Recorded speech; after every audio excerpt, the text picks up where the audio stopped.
Get out. This event isn't for people like you." The words fell across the grand foyer of the Kennedy Center, like a hammer striking crystal, freezing the gala mid-breath. Golden light poured from the vaulted ceiling onto white marble floors, where statues seemed to lean in to listen. On the red carpet stood Ava Thompson in a minimalist black dress, bare wrists, no diamonds, no excess, just a single still line of ink against a blinding page. She didn't frown or step back. She simply took a slow breath, grounded her feet on the cool stone, and let her heartbeat fall in rhythm with the collective gaze now converging on her. Catherine Kate Whitman, 61.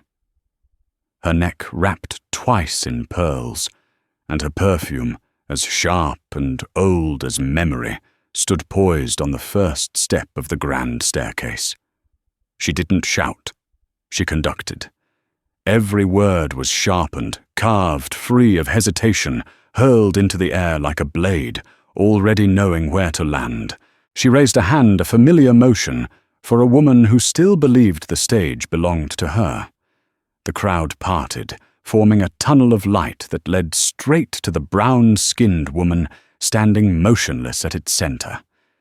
In the corner, the string ensemble faltered bows suspended mid-note. A waiter froze the champagne glasses on his tray, trembling with his breath. Whispered voices rose thin and cold. Who is she? Who invited her? Look at her dress. No badge, no sparkle of familiar names. Just a businesswoman wearing no logo on her neck. Daniel Ruiz, 35 broad, shouldered in a fitted security suit, and black shoes polished like mirrors caught the signal. He stepped forward, heels tapping lightly on marble. His right hand brushed the radio at his belt, the other lifted toward Ava's shoulder and stopped just a centimeter away. In her eyes, he saw himself reflected, calm, alert, unafraid.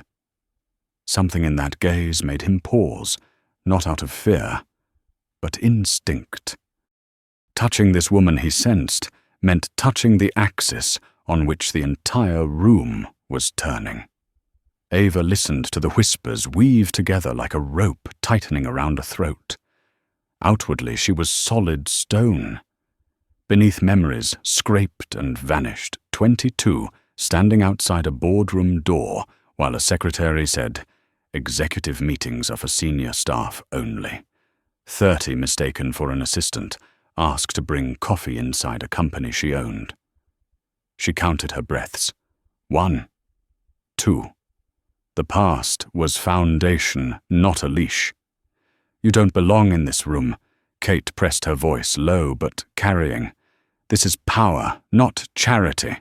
Laughter cracked like glass. Those who laughed looked around to be sure it was safe. Someone powerful had sponsored their cruelty. At the press table, Maya Chen, 27 hair pulled back, tight, press badge swaying against her collarbone, lifted her head. "This isn't right," she whispered, fingers brushing her phone. Her instincts as a journalist told her this was news, but tonight it felt deeper, moral burning hot in her chest. Beside her, Evan Brooks, 29 aide to a senator, leaned sideways, shielding his camera. "Don't get involved," an old voice in his mind warned. "There are 100 ways to fall here." But his lens stayed fixed on the woman in black. From the upper balcony, sound poured down the hallway, amplifying every syllable. The sponsor boards glittered with the Whitman name, and those standing nearby unconsciously straightened their backs. Power has its own way of correcting posture. Daniel lifted his hand a little higher. The small space between his fingers and her shoulder became a border. He heard Kate's command, sharp as a wartime order, escort her out.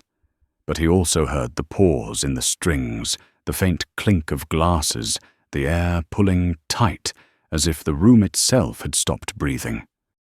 He lowered his voice to procedure. "Mom will need to verify." Before he could finish, Ava's slight tilt of the head stopped everything. Not defiance, not challenge, just the direct gaze of someone with nothing to plead before any court. Ava watched Kate move. The pearls at her throat rattled softly like tiny bells. Behind the perfume was the arrogance of habit, the kind that confuses familiarity with truth. The older woman believed the room obeyed her commands, unquestioned, that silence in her presence meant submission. She was wrong, but Ivor didn't intend to correct her yet. She let the arrogance ring louder so that everyone could hear it. Ducey Kate turned slightly smirking toward the nearby tables. Now anyone can walk straight into the center. Standards have vanished. Her voice wasn't loud, but the air carried it perfectly into receptive ears. On the left, a sour laugh splashed across the space like red wine on white linen. Faces bent toward each other. A middle-aged man murmured, "She's not wearing a badge." The woman beside him replied, "And she's alone." Their words swelled into a single bubble of suspicion, smooth and full, waiting for a needle. Maya watched it grow, remembering how often her mother's name had been mispronounced just because it sounded foreign. She opened her live stream app. A small red light bloomed on her screen. At the back, Jenna Morales, 22, an intern balancing a tray of wine, froze. She had studied the guest list before her shift. She remembered that name. Her manager had said, "If she shows up, clear the way." Ava Thompson. Jenna stared at the woman standing tall on the red carpet, her heart racing. She recalled being searched once by a store guard because her shirt had no brand tag. That same metallic taste returned. Daniel's mind split in two. The training manual said, "Maintain order, respect donors, avoid conflict." Reality said, "One wrong move, and you'll become the face of disaster." He drew back half a step so small only the observant noticed. But the room, a living organism, felt the change and held its breath. The leash had loosened. Ava stayed silent. She knew timing. Rooms like this ran on currency, glamour, money connections, fear of embarrassment. Silence was a blade thinner than any word. It sliced through the illusion that the loudest voice was the truest one. She let the room hear itself, the tremor, the eagerness, the blind agreement. Then she counted quietly, 1, 2, 3. The strings stumbled. A violinist reset her bow, but the note fell into emptiness, like a leaf torn from its branch. Maya watched the viewer count climb into 4 digits and refused to lower her hand. She brought the mic close. "Liv from the Kennedy Center," she whispered. "Something's happening here and it's not right." Her voice was low but clear. Across countless phone screens, an image froze, a billionaire woman in black, still unknown to the crowd, standing in silence as declaration. On the stairway, Kate shifted her shadow, stretching across the white steps. "Escort her." She repeated this time with impatience. She believed in old choreography.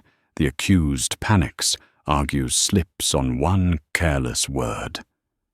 But Ava said nothing. She only raised her chin a fraction, just enough for the light to catch her cheekbone. The gesture subtle, but sure spoke without sound. "I am here. I will not shrink." Daniel exhaled softly, as if setting down a stone from his palm. He stepped back to the wall, not defiance, simply delay. His eyes met Maya's for half a second.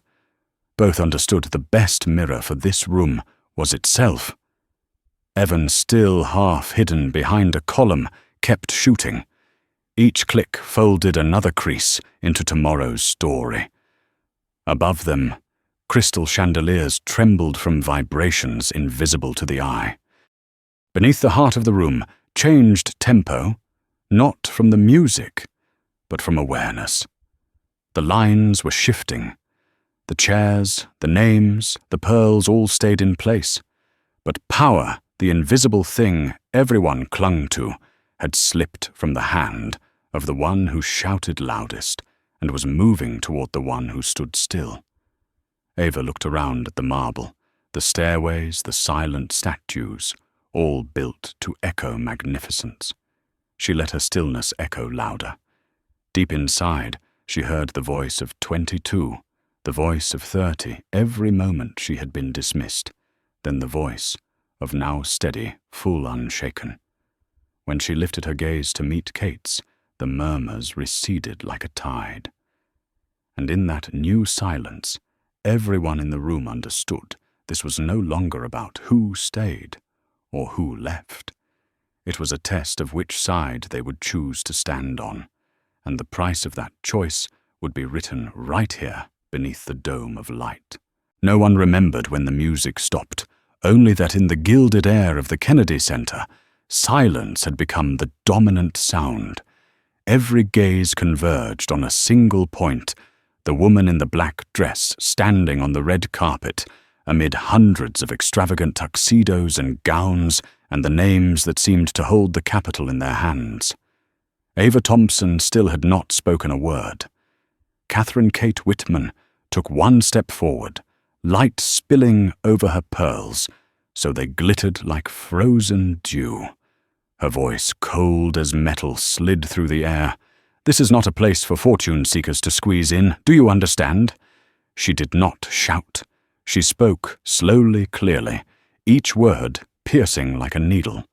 A few guests tittered, others dropped their eyes and pretended to look at their phones. No one wanted to be dragged into something that could ruin a reputation. In this room, silence was usually considered wise, but tonight silence came in two colors, cowardice and power. Ava felt the stairs closing in. She heard the soft laughter from the third table, where a few businessmen lounged with the glitter of cruel delight in their eyes. She also heard a thin sigh from the right corner. Daniel Ruiz, the young security officer, torn between orders and conscience. She recognized that look, not pity, but awakening. When Kate signaled, Daniel moved. A bead of cold sweat slid down his temple. He walked slowly, hand lifting, but Ava's gaze halted every motion in midair. There was no anger in that gaze, no pleading, only a calm so steady it made a person ashamed of his own confusion. "Remove her," Kate said this time, without masking her contempt. She trusted the usual script, the summoned target. Panics, explains, begs, then, is pushed out to the whispers of the crowd. Not this time. Ava stood still, a fixed marker in the storm of disdain. In the corner, Maya Chen, a young reporter for the Washington Herald, had already raised her phone. On the small screen, the word "live" flickered. More than 1,000 were watching, then 2, then 3. The first comment appeared. "What is happening at the Kennedy Center?" Ava did not look at the lens, yet she seemed to know it was trained on her. She felt the breath of hundreds of people blending together, thick and heavy. Then, in a small but clear voice, she spoke for the first time that night. "Touch me, and this room will remember that second forever." The whispers detonated.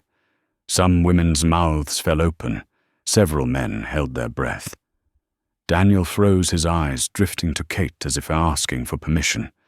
But Kate, in that moment, saw only her face reflected in other people's eyes, a warped image taut with pride. "Are you threatening me?" Kate asked, her voice rough with anger. Ava did not answer. She looked straight ahead, her eyes as deep as a night lake. "No, I am warning you."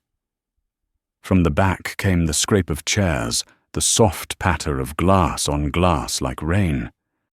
A cluster of journalists began to film on the sly, while a few senators bowed their heads and conferred in haste. Everything in the room designed for music and praise had become a court. A stagehand from the orchestra, noticing the spike in the live stream, leaned to a colleague and whispered, "Who is she?" "I heard she is Ava Thompson, founder of the Thompson Foundation." Really, yes, the one who poured billions of dollars into the very campaign they are toasting tonight. Rumor spread like sparks in a dry forest. Each person added a little and passed it on. In 10 minutes, the phrase uninvited woman had become billionaire benefactor. Eyes shifted.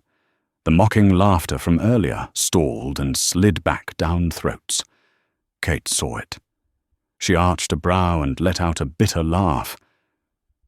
"You believe that a woman like her, a billionaire, look at her dress. Look at the way she stands. The world has lost its sense." But her voice came out hoarse, no longer as sharp as before. In other people's eyes, each word now sounded like an excuse for her own prejudice. Evan Brooks, the aide, bent over his phone screen. Ava's face appeared beside an old article. Ava Thompson, the woman who saved 200,000 African children from a water crisis. He looked up, heart pounding. "My God," he murmured, "she is that woman." Maya turned her camera toward Kate, her voice trembling but clear. "You are insulting the woman funding this very event." The sentence fell like a pebble into a still lake. Everything broke open. There were sharp intakes of breath, long exhales, then a cascade of phones, flicking cameras on in unison. Kate stiffened her lips, quivering. Impossible. She is an imposter. But Daniel had already lowered his radio and said quietly, "Mrs. Whitman, I think we should verify the guest list." Ava tilted her head slightly, her tone still low and even. "You wish to know who I am, you can ask that list or keep talking for a few more minutes and let the entire country see exactly who you are." For the first time, Kate faltered. The pearls at her throat trembled, light shattering across them into 1,000 fragments. Part of her wanted to retreat, but arrogance held her ground.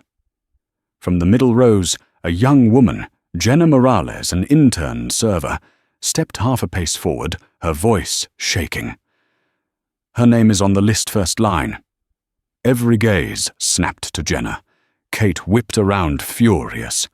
"Be quiet. You are a server. You know nothing." But Kate's voice was harsh and splintered. She no longer controlled her own fury. Ava looked at the intern, her eyes sending an unspoken thank you, then turned back to Kate, her voice as soft as silk slicing. "Some people must shout to prove they exist. I only have to stand still." The words fell and echoed off the high ceiling, like the refrain of a score never written.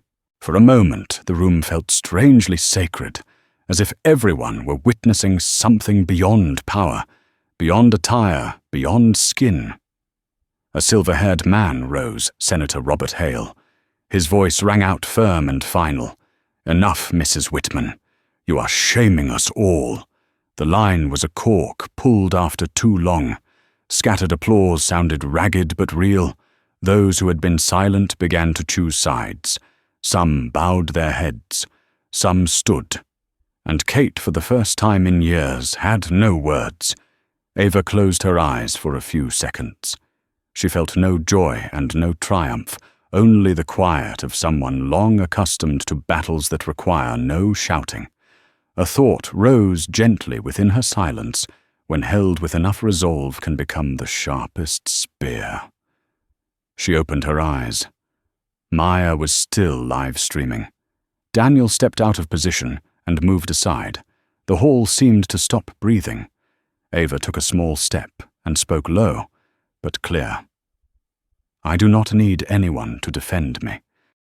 I only need everyone to remember that silence never means weakness." Applause rolled back, swelling, blending with the strings as they crept back into the air. But no one listened to the full melody, because in that instant, They understood the night would no longer be a gala. It had become a moment that changes everything, the moment a woman with stillness alone made power look into its own mirror. The lights in the grand foyer still blazed, yet the temperature seemed to drop. The air had thickened so tense that even a single breath felt like it could shatter it. Every eye was fixed on Ava Thompson, the woman standing still at the center of the storm. She didn't need to raise her voice or offer arguments. Her calmness itself was the loudest voice in the entire room. Kate Whitman gripped her champagne glass so tightly her fingers trembled. Ava's silence drove her mad. A woman who had spent her life commanding others, who was used to heads bowing in submission, now watched as the same crowd turned against her because of a woman she had dismissed. The feeling of losing control cut through her pride like a dull knife. How ridiculous, Kate laughed, her voice sharp, trying to tear through the tension. A woman like you thinks she can walk into this place with just an invitation. This is a house of real power, not a charity circus. But no one laughed with her. The only sounds were the faint clinking of glasses and the quiet click of cameras from the press area.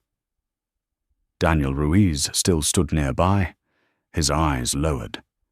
He was no longer a security officer enforcing orders, but a witness to a reversal of justice where the accused now held the scales. Ava drew a slow breath. She remembered her father's words when she was 16, standing outside a luxury hotel that had refused to serve them because of inappropriate attire. He had told her, "You don't need to knock on doors that don't want you inside. One day, you'll build the building yourself." And now she stood inside that very building, the one others still thought they owned. Maya Chen, the young reporter, could barely tear her eyes from the screen. The live view count had passed 10,000. Comments poured in. "Who is that woman? That lady is shameless. This is prejudice in real time." She bit her lip.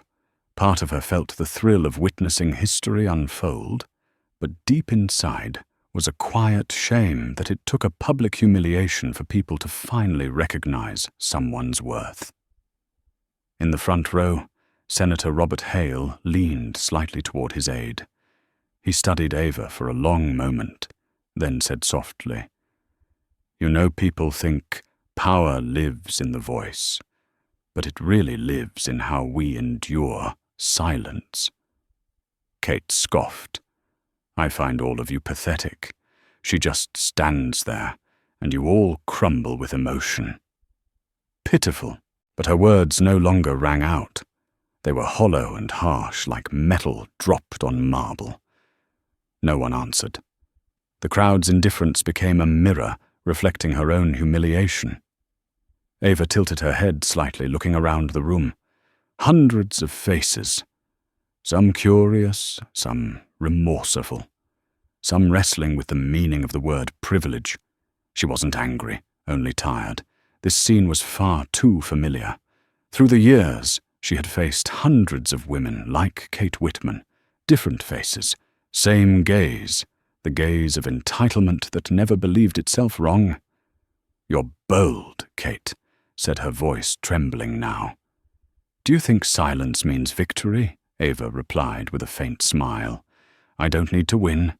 I just need the truth to speak for itself." That line flipped a switch in the room. Applause began softly from the back, then spread, growing stronger. The clapping wasn't uniform. Some applauded out of admiration, some out of guilt, some just to hide their own discomfort. But to Ava, it all meant one thing they had heard. Kate scowled and raised her hand high. "Quiet, this is my event, not her stage, no ma'am." Maya spoke, her voice steady and clear. "This is an event for the entire nation. And it's live." Kate spun around. "How dare you!" But Maya didn't back down. "I'm just doing my job, documenting your truth." The room crackled with tension. Daniel clenched his fists, hiding a restrained smile. Evan, the senator's aide, scanned the crowd. He knew, from that very second, everything had slipped beyond Kate's control.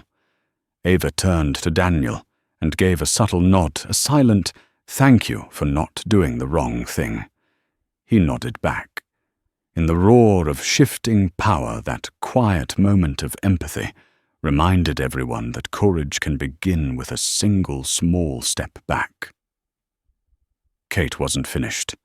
"You'll all regret this," she spat, her voice shaking. "I'll make sure none of you have a place left to stand." Ava didn't answer. She simply closed her eyes and drew a deep breath. A thought flashed through her mind like lightning. Enough. She opened her eyes and looked at Maya. "You're still streaming live, aren't you?" Maya nodded, heart pounding. "Keep the camera steady," Ava said softly, her tone calm but solid as steel. "Because what's about to happen needs to be witnessed." Kate laughed bitterly. "Oh, what will you do now? Call your friends to rescue you?" Ava said nothing. She slowly opened her small black clutch, pulled out her phone, every movement so composed that no one sensed the earthquake about to unfold. She pressed a single number and raised it to her ear. "Marion," she said quietly, "activate the protocol." The harmless words dropped into the air like a spark into gasoline. Daniel froze. Maya stopped breathing. Kate frowned. "What are you?" From every corner, phones began to ring. VIP guests, committee members, political advisors all glanced at their screens. A notification flashed. Thompson Foundation has withdrawn $6 billion from the campaign. A wave of chaos erupted. Gasps, shouts, chairs scraping, someone breathing hard. Kate stumbled back, her hand losing balance, the champagne glass slipping and shattering on the marble floor. Ava lowered her phone, her voice as calm as if she'd just finished a routine call. "You said I don't belong here." She paused, her gaze cutting through the space between them. "Then I'll make sure this place no longer belongs to you." A collective gasp filled the air. The crowd parted, as if to make room for something sacred. Maya raised her phone higher, her hands, trembling, her eyes, unblinking. Daniel whispered under his breath, "My God, she just turned the world upside down." In that moment, Ava didn't smile. She simply stood still, her breath steady, her gaze no longer reaction, but declaration.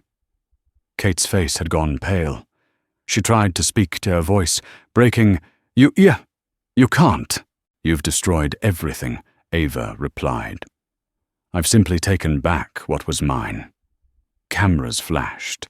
One photograph captured it, all the woman in black, standing tall amid a sea of light, facing an older woman, clutching her own arrogance.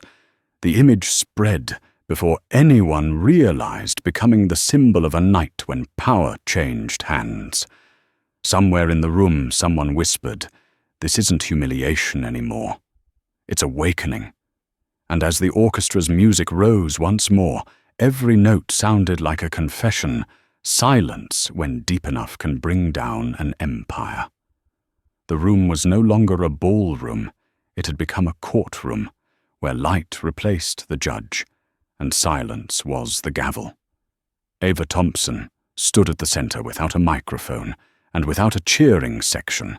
The force radiating from her composure made everyone in the grand foyer step back a beat.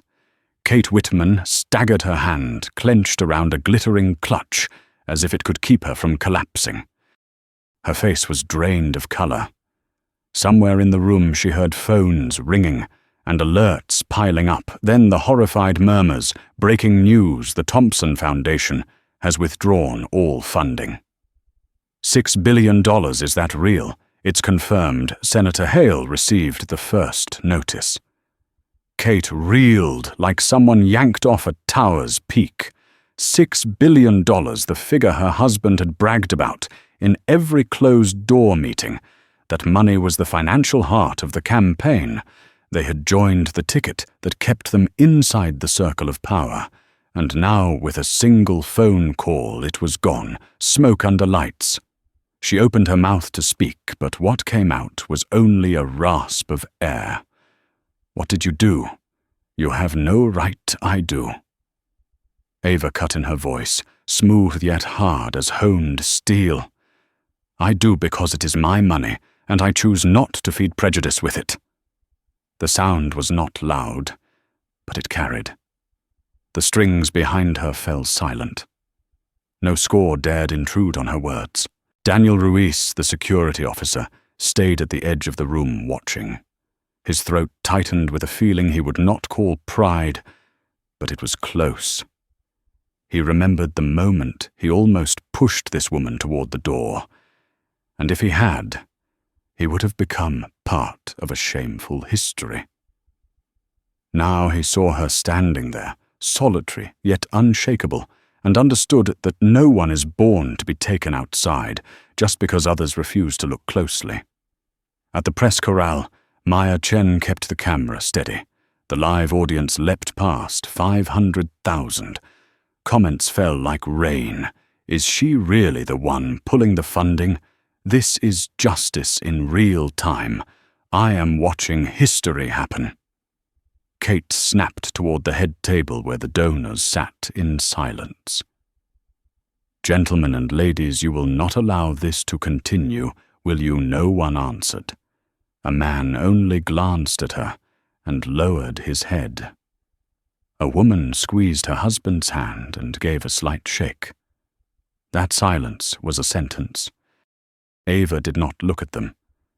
She spoke softly, "Mrs. Whitman, you told me I did not belong in this room, but this room has just removed itself from the values it pretends to honor. I only brought it back to reality." Her words cut clean and deep. Across from her, Kate laughed, but it was twisted and dry. "You think you have won. You will be branded a saboteur. You will be cast out of finance and out of this political world." Ava inclined her head, her eyes like a shard of mirror. "If this is the world as you define it, I am willing to be cast out." A single click sounded. Maya knew she had captured it, the look of someone ready to burn a forest to clear a path for justice. From a table behind, Senator Robert Hale rose his voice, low, yet ringing each word struck like a hammer. "That is enough, Mrs. Whitman.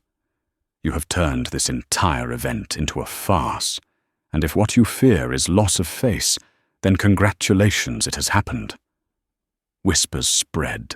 Those who once nodded along with Kate now dodged her gaze. The crystal chandeliers seemed to throw their light straight onto a woman who had lost every perch. Kate clenched her fist. "You will all regret this." "My husband will." "Your husband cannot purchase respect," Ava cut in. Her voice was not raised, but it was solid as a pillar. "And tonight you will understand one thing. When money no longer travels with conscience, it is only dust." The entire room went quiet. A long breath passed. Then, as if a switch had been thrown, applause began first from the press area, then spreading row by row. It was not noisy or chaotic. It carried a bitter tang, the sound people make when they recognize they have witnessed the right thing but too late to hide their own cowardice. Daniel clapped once, then again. His eyes met Ava's.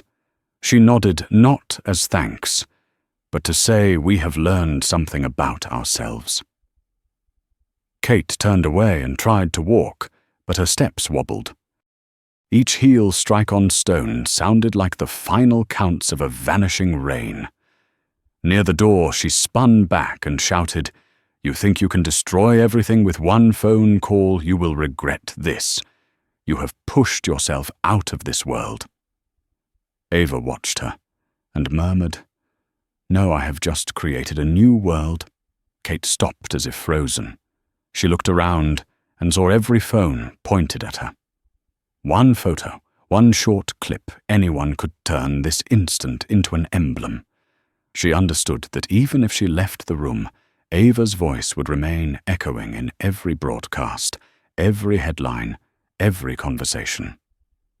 Ava drew a deep breath and walked to the lectern that was supposed to be reserved for benefactors. No one stopped her. No one dared.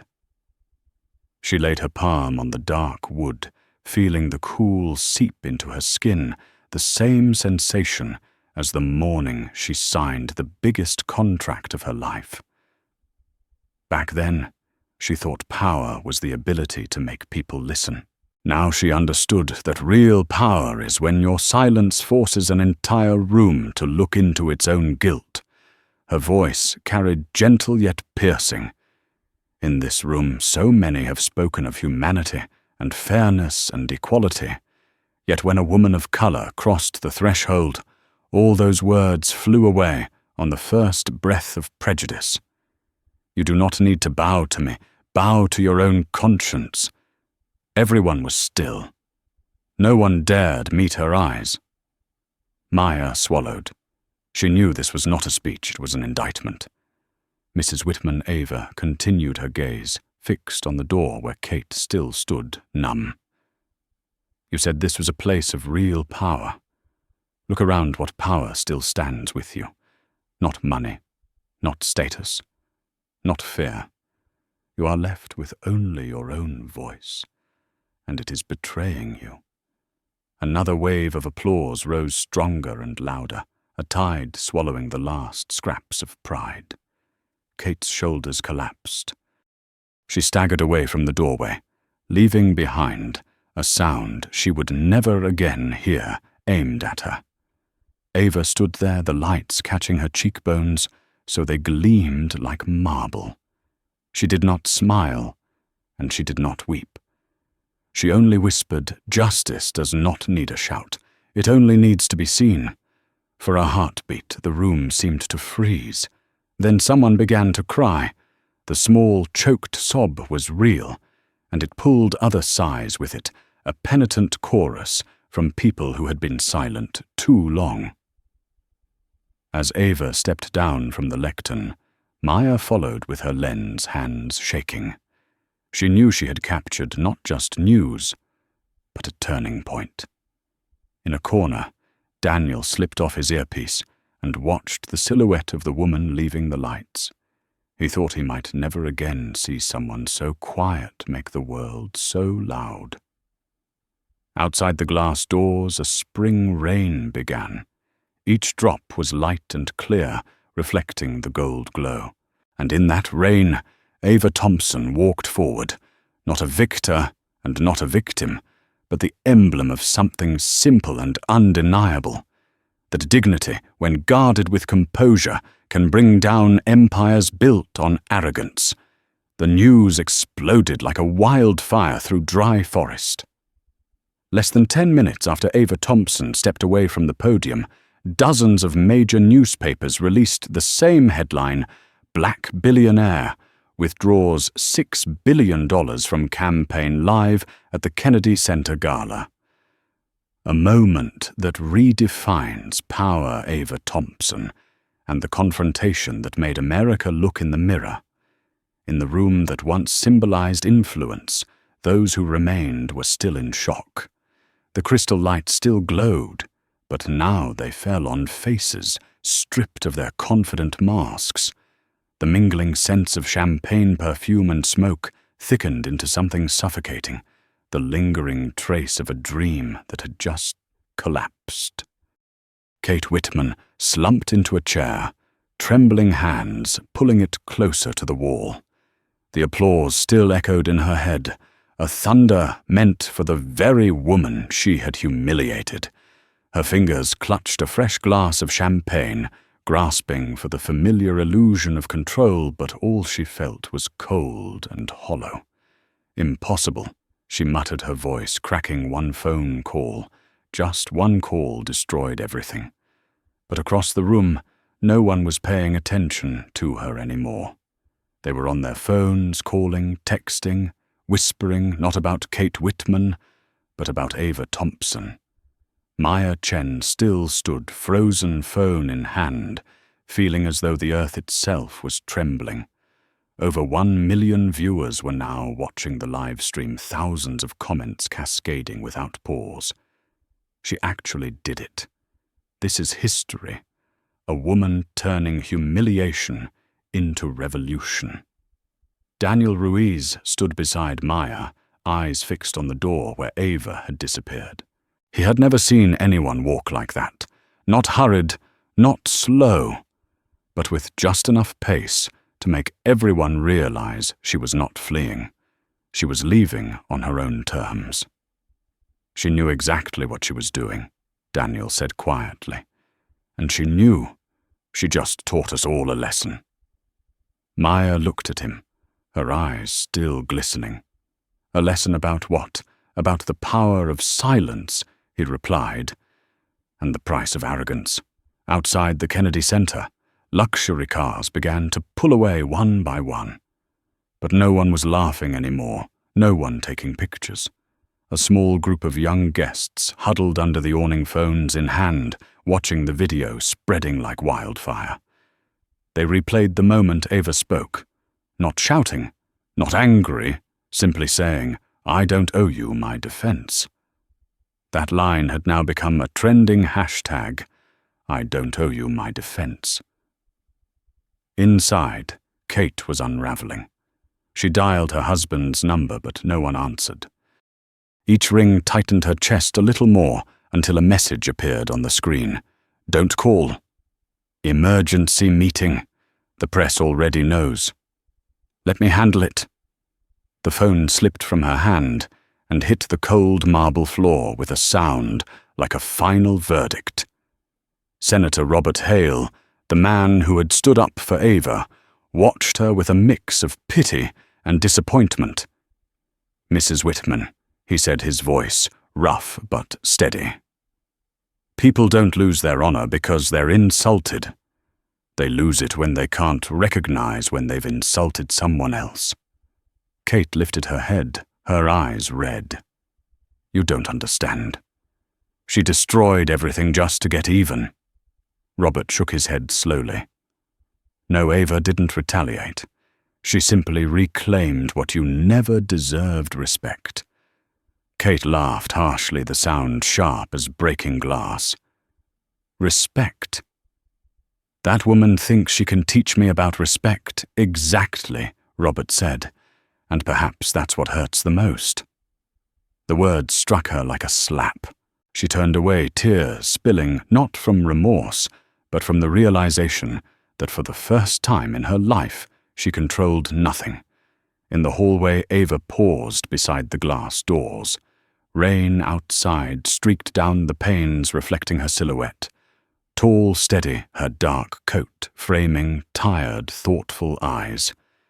She didn't feel victorious, only free, finally released after years of silence, in rooms where she had been expected to be grateful, just to be invited.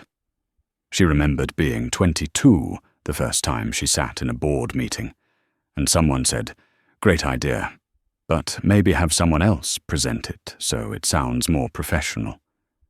She remembered being 30 when a bank director asked if she wanted to call her boss to sign the papers. And now, at 39, she stood at the summit of power, only to see that prejudice still hadn't changed. Maya hurried after her, breathless. "Ava, I just wanted to say thank you." Ava turned, smiling softly, weary but kind. "You don't need to thank me. Thank yourself for not turning off the camera." But Maya hesitated. "You know, you just brought down an entire political campaign, right?" Ava nodded gently. "I know. But some campaigns deserve to fall. If justice has a price, I've paid it." She gazed out toward the Washington lights reflecting off the Potomac River. "What they don't understand," she continued, "is that I didn't do this for revenge. I did it to remind them that money should never be allowed to eclipse dignity.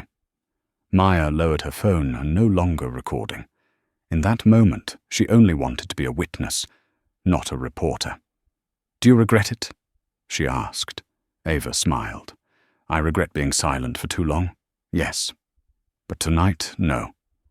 Daniel stepped out behind them, his suit damp from the rain, hesitating before speaking. "Mom, I'm sorry for—" Almost Ava interrupted. "You don't need to apologize. You stopped. That's enough." Her eyes softened. "People always say courage is stepping forward, but sometimes courage is knowing when to stop before doing wrong." Daniel bowed his head, unable to say more. Inside, the sounds of chaos echoed, chairs scraping, organizers shouting. The Kennedy Center, meant to host a night honoring those who create change, had become the place where change itself had happened, all because one woman dared to stand still. Ava tightened her grip on her bag. The phone inside buzzed non-stop messages, calls, press releases, interview requests. She ignored them. The world would speak its part. She had spoken hers through silence. As she stepped into the rain, headlights swept across the pavement like rivers of stars. A gust of wind brushed past, cold but clean. She tilted her face upward, letting the raindrops fall against her skin. In that moment, Ava wasn't thinking about money or power. She was thinking about justice, the kind buried for years beneath polished smiles, now awakened by the calm the world once dismissed. That night they wrote that Ava Thompson had brought down an entire system with a single phone call. But Ava knew better than anyone it wasn't a call. It was an answer to hundreds of years of silence, and she had answered it in the only way the world could not interrupt with truth. Washington the next morning. The city had never been this quiet. A thin mist floated above the Potomac River, tinted pink by the newborn sun. But instead of bird song or church bells, the air carried the unmistakable sound of a new era, phones ringing, keyboards, clattering voices, whispering a single name that had shaken the political world: Ava Thompson. Every newspaper on every stand carried the same bold headline: "Black Billionaire upends Washington's most powerful gala." Another read, "The most expensive silence in American political history." Inside the press room of the Thompson Foundation, television lights blazed bright. Hundreds of reporters packed the space voices, firing rapid questions like gunfire. "Mrs. Thompson, was your $6 billion withdrawal a political move? Are you afraid of retaliation?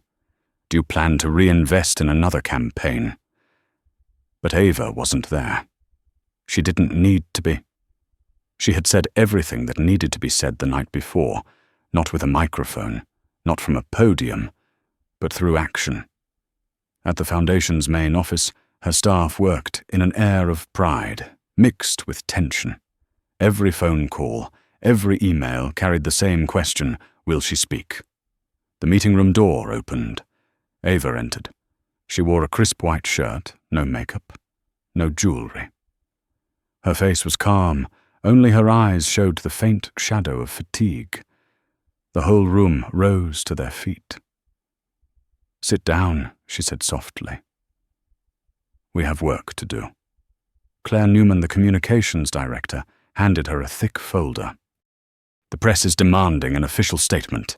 The advisors suggest waiting for the storm to pass."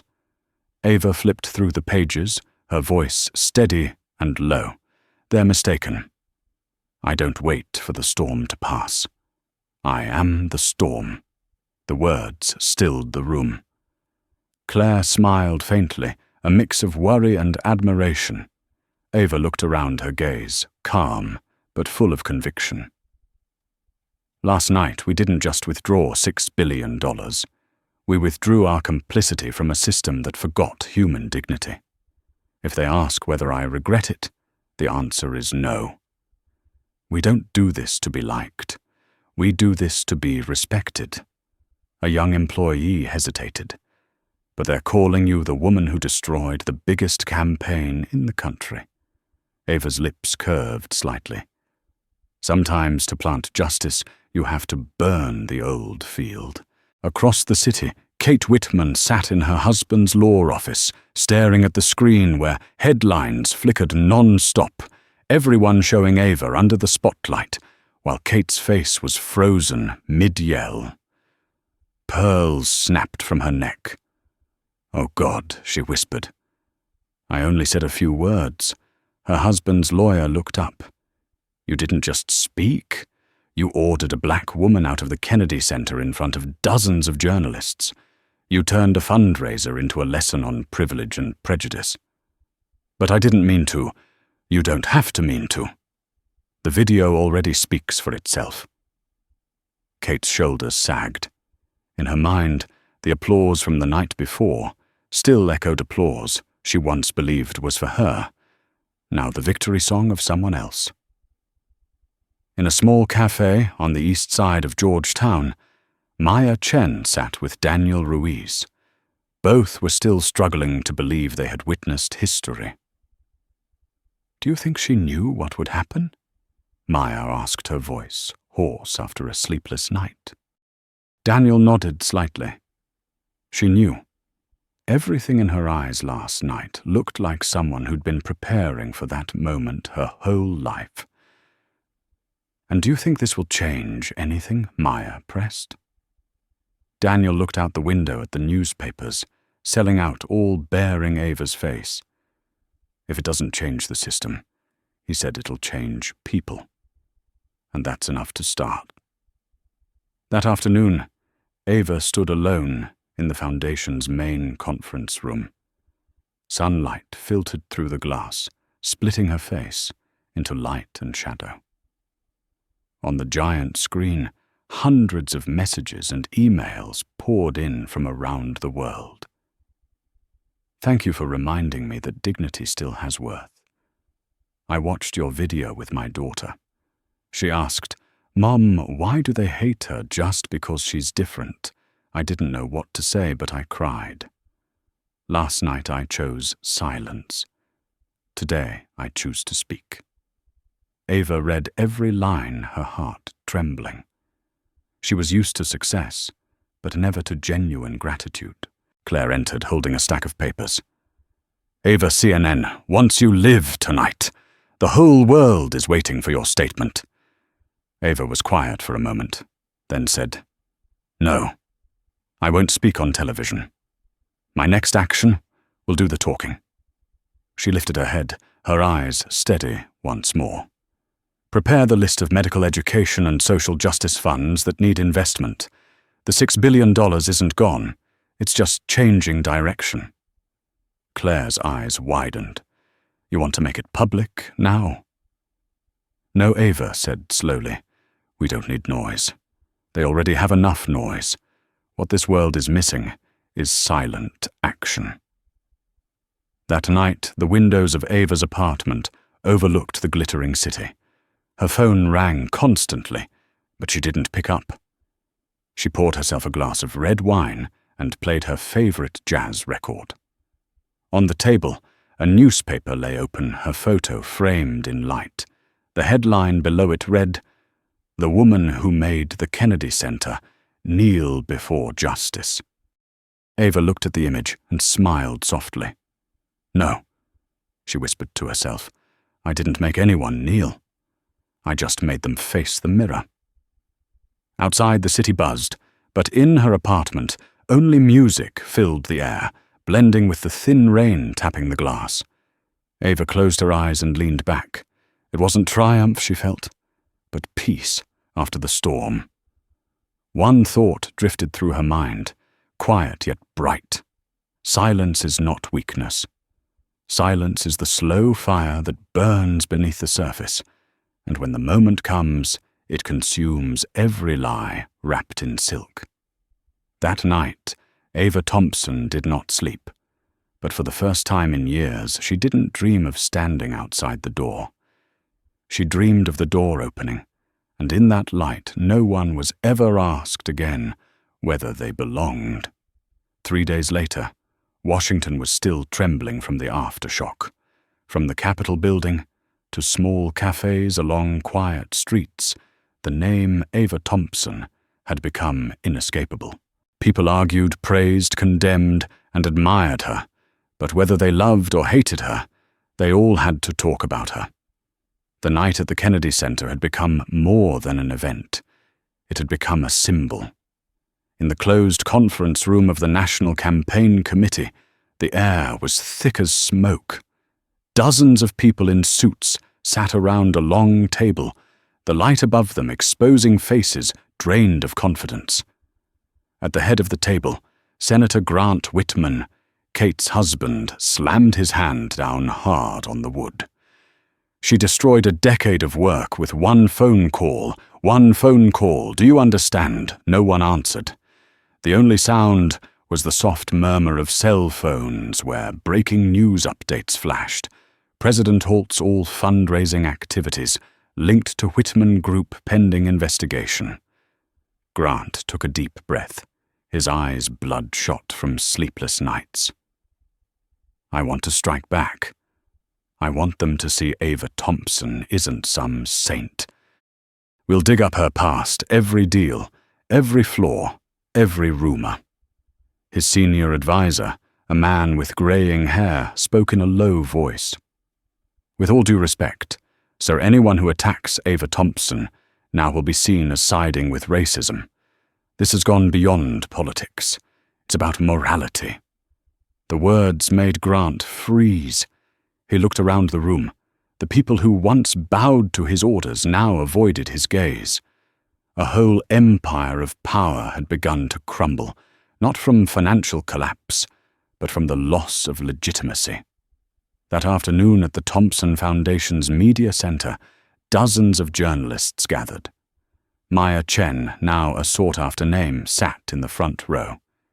She had been invited to speak at a symposium titled Silence and Power When Ethics Defeats Privilege.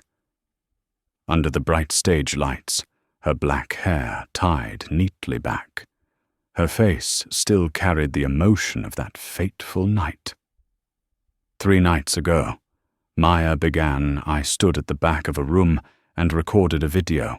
I thought I was doing my job as a journalist, capturing truth. But when I heard Ava Thompson speak, I realized journalism isn't just about recording the truth. It's about forcing the world to face it. She paused, scanning the room. That night I saw silence turn into a blade, not to wound, but to cut the rope-binding power to prejudice. Applause filled the hall. Many wiped tears from their eyes. They understood Maya wasn't talking about a gala. She was describing a collective awakening. In her private office, Ava watched the symposium on a screen. She stayed silent. Not out of modesty, but because she knew the story was no longer hers. She had only been the spark. The fire had spread. The door opened, and Claire Newman stepped in, her expression a mix of excitement and concern. Breaking news, she said, the European Financial Council wants to partner with the Thompson Foundation to create a global equality fund. They're calling it the Echo Project. They said your actions inspired the world. Ava smiled softly. Echo, she repeated. That's fitting. Because justice never disappears, it only waits for someone to speak loud enough for it to return. Claire's eyes glistened. Ava, do you realize what you've done? You've achieved what no speech ever could. You've made an entire nation talk about respect, something people used to treat as an abstract word. Ava replied quietly. I don't need them to talk about me. I just want them to rethink how they talk to others. She rose and stepped out onto the balcony. The sunset washed the rooftops of the Capitol in amber light. Below the streets bustled, but on the giant electronic billboard in the city square, glowing words scrolled across, Respect is power, Ava Thompson. She watched the words and whispered, "Power, such a fragile word." Meanwhile, in a hospital outside Virginia, Kate Whitman sat in a waiting room, her head in her hands. She had gone 3 days without food or sleep, and had been told by her husband to withdraw from all public appearances.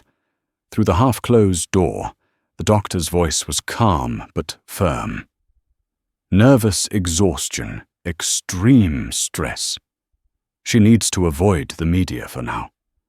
Kate shut her eyes, tears streaming down. In that dark silence, she remembered the night at the Kennedy Center, the murmurs, the lights, Ava's calm face. She once believed she was defending status, but now she understood that it was pride that had cost her everything. From the hospital television, the evening news played. The Thompson Foundation has announced a new $6 billion scholarship program for women and youth from underprivileged communities. Ava's face appeared, her voice steady and clear. Money can be withdrawn from campaigns, but never from people. Kate began to cry, not because she lost, but because for the first time she understood what losing truly meant. That night, Ava attended a private meeting with a group of young people students, activists and entrepreneurs from across the country. She didn't stand on a stage or wear the title of CEO or billionaire. She sat among them, sharing her story as an equal. The night at the Kennedy Center, she said, "I didn't plan to be a hero, I just stood still." But sometimes, standing still is the strongest act of resistance you can make. A young woman asked, "Weren't you afraid when the entire room turned against you?" Ava smiled. "I've lived with isolation long enough. Fear only wins when you let it speak for you." That night I chose silence, not because I was weak, but because I wanted them to hear the sound of their own prejudice. The room went completely quiet. A young Latino man in the back stood up and said loudly, "Thank you. Because of you, I'm no longer ashamed of my voice when I speak at conferences." Ava nodded, her eyes glowing with warmth. Never apologize for existing. When the meeting ended, she stepped outside. The night wind blew strong, carrying the scent of coming rain. She looked up and saw the moonlight glinting off the glass buildings, sharp and silver like memory. Her phone buzzed. It was a message from Maya Yor. Video just passed 50 million views. But more importantly, 12 organizations have pledged to implement anti-discrimination protocols at international events. You've started real reform. Ava read the message and smiled. She turned off her phone, slipped it into her pocket, and walked away. Not with the stride of a victor, but of someone who had just seen the first light after a storm. Above the city, the floodlights of the Kennedy Center still blazed upward, beams of light carving a new message into the night sky. Dignity does not need an invitation. Dignity only needs to be seen. A week had passed since the night at the Kennedy Center, yet its aftershocks still rippled across America. Every newscast, every talk show, every opinion piece revolved around one subject, the power of silence, and the woman who made an entire system bow its head. On social media, the phrase, "the Ava Thompson effect," appeared on every platform. People used it to describe any act of courage that stood up to injustice: a student confronting a discriminatory boss, an employee defending a co-worker, a mother writing to a school demanding an end to prejudice against immigrant children. Ava had become a symbol, not of wealth, but of dignity reborn. On Monday morning, Ava arrived at the new headquarters of the Echo Project, a building the Thompson Foundation had just leased in DuPont Circle. There was no ribbon-cutting ceremony, no reporters, no flashing lights, Only a group of young people sitting around a table covered with plans and handwritten notes. Ava wore a grey sweater, black trousers, her hair neatly tied up. She entered her voice calm and warm. We're not building an organization to tell people how good we are. We're building a place where others feel safe enough to tell their stories, even if they're imperfect. She pointed to the whiteboard in the center of the room, where a bold message was written. "Dignity is action. This will be our direction," Ava said. "No speeches, no slogans. Every dollar we pulled from that old campaign will now be used to rebuild trust." Her tone wasn't loud, but each word landed with weight. Many on her team exchanged glances, their eyes shining. A young woman whispered, "She doesn't need to raise her voice." The moment she walks in, the air changes. Meanwhile, just a few blocks away, the Whitman office was surrounded by reporters. Grant Whitman, his face drawn and pale, stood among a sea of cameras. "We will be filing a lawsuit for financial damages caused by Mrs. Thompson's reckless actions," he declared. But as soon as he finished, a reporter asked, "Senator, don't you think publicly humiliating a black woman at the Kennedy Center was also reckless?" Grant's jaw tightened as he forced himself to stay composed. "No comment," he muttered. Within minutes, the headline appeared. "Whitman family responds to Thompson. Scandal dodges racism question." Kate sat in the car, watching through the window. She looked down at her phone, scrolling through messages from old friends. "I can't defend you anymore. That story, it's bad." And finally, one message, short but devastating. "They're not afraid of her, Kate. They're ashamed of you." She set the phone down and stared outside, where protesters held signs reading, "Respect over privilege." For the first time in her life, Kate understood that privilege wasn't power. It was a fogged mirror, showing a distorted reflection of oneself. That afternoon, Ava met privately with Maya Chen and Daniel Ruiz at the Echo Project office. They sat in a small meeting room, filled with golden light pouring through the glass walls. Maya opened her laptop, projecting numbers on the screen. "The original video has reached 72 million views," she said. "But what's remarkable is that over 40% of those views are from outside the United States. People are writing in to say they saw themselves in your story." Daniel added, "Major airlines, hotels, and global organizations have started hosting training sessions on fair treatment. They're calling it the Kennedy effect." Ava was silent for a moment. "There is no effect," she said softly. "It's just human instinct, the natural reaction when people witness something wrong. We don't need to glorify me.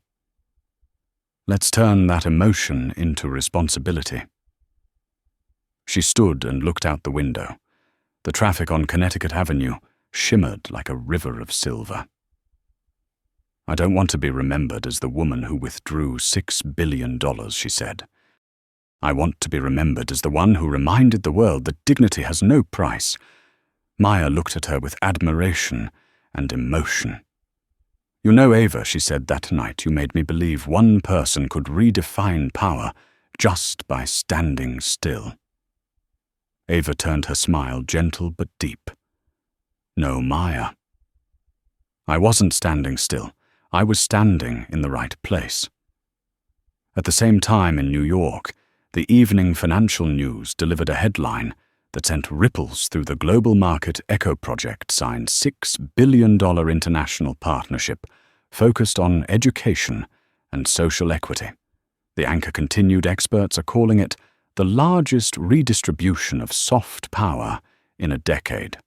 Corporations are lining up to join, simply to be on the right side of history." The footage cut to Ava Thompson walking out of a building surrounded by reporters. She said nothing, only smiled and bowed slightly. A television commentator remarked, "She doesn't need to make speeches. Every step she takes is a statement. That night, Ava returned to her small apartment overlooking the Potomac River. The city still glowed, but inside her home there was only one desk lamp. She sat by the window and opened an old notebook, the one she had kept since she was a poor student in Chicago. On the first page, in neat handwriting, were the words, "One day I will make people understand that dignity doesn't need permission." She read the line again, her eyes soft and serene. In her heart, there was no pride, only gratitude for the wounds that had made her strong for those who had stayed silent with her, and for that fateful night when she no longer needed to prove anything. Outside, moonlight spread across the river, breaking into glimmering shards of silver. Ava closed her eyes and breathed deeply, feeling the cool air fill her lungs. In that quiet moment, she knew the storm had passed. Not because it had ended, but because now it lived in the hearts of millions of others. And somewhere in every sigh, in every whispered conversation of those learning to see the world anew, Ava Thompson remained a reminder that silence, when it carries the soul of justice, can echo louder than any speech in history. That autumn, the Kennedy Center held its annual gala once again. But this time there was no sharp laughter over the clinking of fine wine glasses, no empty boasts of power. Instead, the night was filled with stories of courage of change and of those who had once been told they did not belong. Outside the grand foyer, a new plaque stood gleaming under the lights, its golden engraving read, "The Ava Thompson, Night when Dignity Awakened Power." Ava did not attend. She was in Ghana overseeing the first clean water initiative of the Echo Project. Under the bright morning sun, she sat on the ground with a group of young engineers sketching the layout of the pumping system. No one called her Billionaire. They simply called her by her name, Ava. And she smiled because that was the title she cherished most. A young journalist had written to her asking, "Do you believe you've changed the world?" Ava read the letter and replied with just one sentence, "No, I only reminded the world that it can change." Back in Washington, Maya Chen stood before the Kennedy Center's new memorial wall, where a black and white photograph hung Ava in her black dress head, lifted light cascading down, and beneath it a single line inscribed, "Silence can shatter chains if we are brave enough to hold it." And in that moment, as the autumn breeze brushed past, Maya smiled softly, because she knew storms never truly die. They simply change form and continue to move through the souls of those who dare to stand still, long enough to be seen. 1 year later, winter settled over Washington, a thin layer of snow dusting the domes of the Kennedy Center. Inside the Grand Hall stood a bronze statue, Ava Thompson, the woman who stood still. The sculpture did not shout or raise its hand. It simply captured her calm stance, from that night silent yet unyielding, poised yet powerful. Students, tourists, politicians, and business leaders paused before it every day, reading the inscription carved at its base. Power is not in the loudest voice, but in the one who stands firm when the world demands they kneel.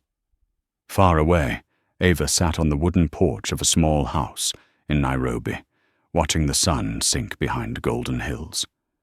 Beside her, children laughed as the first stream of clean water poured from the new pipeline. She quietly took a photo and sent it to Maya with a short message. "This is the real victory." Maya read it, smiled, and posted the picture with the caption, "A woman once told, to leave a gala now brings water to thousands." The post spread like wind, but Ava never saw it. She closed her eyes, listening to the children's laughter, echo through the breeze.